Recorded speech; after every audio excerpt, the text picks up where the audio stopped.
Salut tout le monde! Aujourd'hui je vous retrouve dans un presque nouveau décor. Et oui, vous connaissiez un petit peu cette partie-là, beaucoup moins celle-ci, et vous n'allez pas beaucoup plus la connaître vu que de toute façon j'ai mis mon écran. D'ailleurs, il y a ma souris qui clique sur quelque chose. Attendez. Voilà!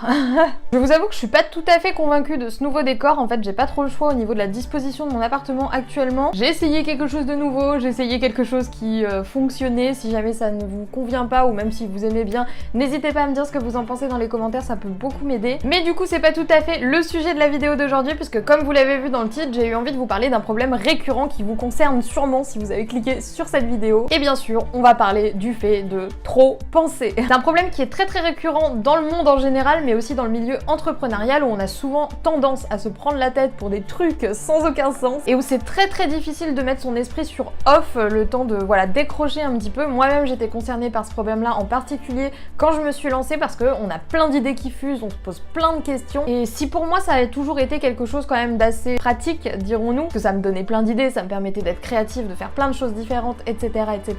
J'ai conscience que pour certains d'entre vous, ça peut être largement handicapant. Et si vous êtes concerné par la question, déjà rassurez-vous en vous disant bien que vous n'êtes pas tout seul dans cette situation-là. Je le vois tous les jours avec les personnes que je coach. D'ailleurs, petite parenthèse, si jamais vous voulez bénéficier d'un coaching blogging avec moi, n'hésitez pas à regarder dans la barre de description. Je vous ai mis le lien pour réserver une séance avec moi. Et tout ça pour vous dire que vraiment ça concerne beaucoup de personnes et beaucoup plus que vous l'imaginez. Du coup, j'ai eu envie de vous donner quelques conseils pour décrocher, si on peut dire, et principalement pour arrêter de vous prendre la tête pour rien, puisque souvent quand on pense trop, c'est ça le plus gros problème qu'on a, c'est qu'on passe nos journées à se prendre la tête sur des choses qui n'ont pas vraiment de sens. Pour mon premier conseil, je voudrais vous donner une analogie que j'utilise souvent et que je trouve très parlante, c'est celle de la jauge d'énergie. Vous savez, si vous me suivez pendant les lives du mercredi, moi j'adore jouer à des jeux vidéo. Et du coup, forcément, dès que je peux faire des métaphores dans ce sens-là, tout de suite ça m'enjaille le cœur. En fait, ce que je veux dire par là, c'est que toute la journée, notre énergie est représentée par une petite jauge d'énergie, comme si elle flottait un petit peu de manière invisible au-dessus de votre tête. Et quand vous commencez la journée, cette jauge d'énergie, elle est pleine à ras-bord, à craquer. Et plus la journée avance, plus vous l'usez, plus elle descend, plus elle descend, plus elle descend, jusqu'au moment où elle est complètement vide. Le truc, c'est que pour une personne normale, pour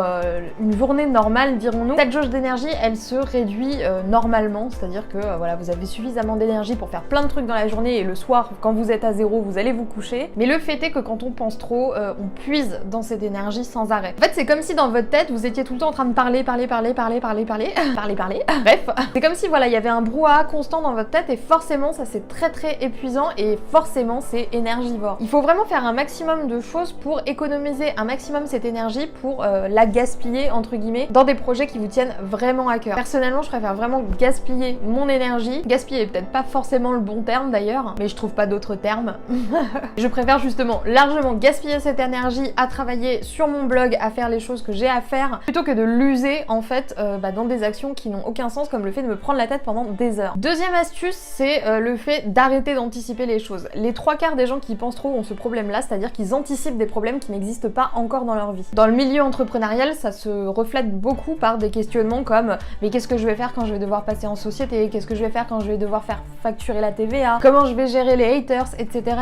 alors que finalement le projet n'est même pas encore lancé. Souvenez-vous qu'on règle un problème quand il y a un problème. Pour l'instant il n'y a pas de problème, alors ça sert à rien de tout le temps essayer d'imaginer tous les scénarios inimaginables et les pires scénarios souvent. En plus de ça, ces scénarios avec lesquels vous torturez l'esprit, il y a de très fortes chances pour qu'ils n'arrivent jamais dans la grande majorité des cas. Alors ça, il faut bien le comprendre et je pense que rien que le fait de comprendre que vous anticipez des choses qui n'existent pas et que vous épuisez cette énergie dans des problèmes que vous n'avez pas encore, ça peut vous aider à débloquer quelque chose. N'oubliez jamais que l'anticipation, elle amène l'anxiété et l'anxiété, je pense que si vous êtes sujet à ça, vous devez savoir comme moi qu'il n'y a rien de plus épuisant au monde. Alors prenez soin de vous, ne gaspillez pas cette jauge d'énergie pour rien. Ma troisième astuce est un petit peu bateau, on va se le dire, c'est la méditation. Alors je vous dis ça alors que moi-même je fais pas nécessairement de méditation. J'ai juste conscience que c'est quelque chose qui peut beaucoup aider quand on est dans cette situation-là, d'avoir un cerveau qui est tout le temps en ébullition. Bien sûr, c'est bien de penser beaucoup, c'est bien de réfléchir, c'est bien de mettre en place des stratégies, mais c'est complètement contre-productif quand on le fait en permanence. Il faut vraiment apprendre de temps en temps à décrocher de ce qu'on fait, à décrocher de ses pensées, et la méditation, c'est souvent ce qui est le plus recommandé dans ce cas-là. Moi, à titre personnel, j'aurais plus plus tendance à vous conseiller de vous trouver un bon jeu vidéo sur lequel vous pouvez passer vos nerfs, ou mieux de carrément prendre un journal et d'écrire un petit peu ce qui vous passe par la tête. À chaque fois que je sens mes émotions un petit peu prendre le dessus sur moi, sur ma tête, sur ma raison, j'ouvre mon journal de bord et j'écris dedans tout ce qui me passe par la tête et je vous assure que ça fait un bien fou rien que de faire ça. Bien sûr, c'est pas les seules solutions qui existent, je vous parle de ce qui moi me parle le plus et ce dont j'ai entendu parler, mais vous pouvez également faire par exemple de l'art thérapie, quelque chose de tout bateau, hein. C'est tout simplement le fait de colorier ou faire des dessins ou vraiment occuper votre esprit. Alors il y a toute une histoire psychologique que je vais avoir du mal à vous expliquer à ce niveau-là, comme quoi quand on fait quelque chose de créatif, ça permet à d'autres zones de votre cerveau de se relâcher. Rach, aide-moi si tu passes par là. Donc bien sûr, je suis pas une experte en psycho, mais il faut bien reconnaître que quand justement on fait quelque chose de créatif, notre esprit se focalise sur autre chose et c'est de ça dont vous avez besoin.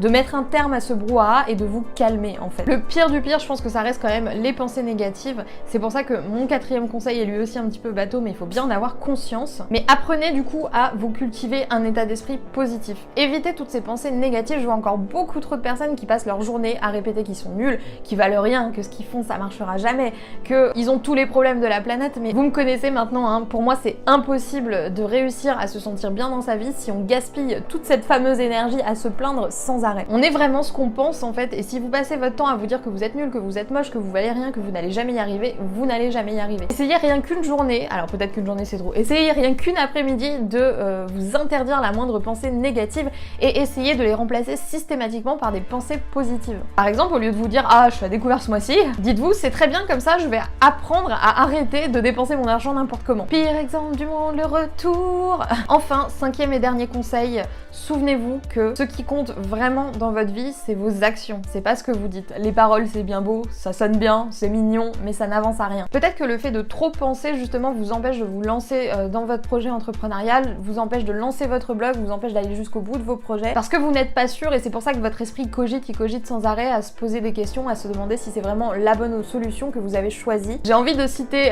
ma copine Aline du blog The Bee Boost, je vous mettrai le lien de sa chaîne dans la barre de description, qui disait dans un de ses podcasts qu'elle écoutait justement un podcast de Jeff Bezos. Oui, en fait j'écoutais un podcast d'une fille qui écoutait un podcast d'un mec, voilà.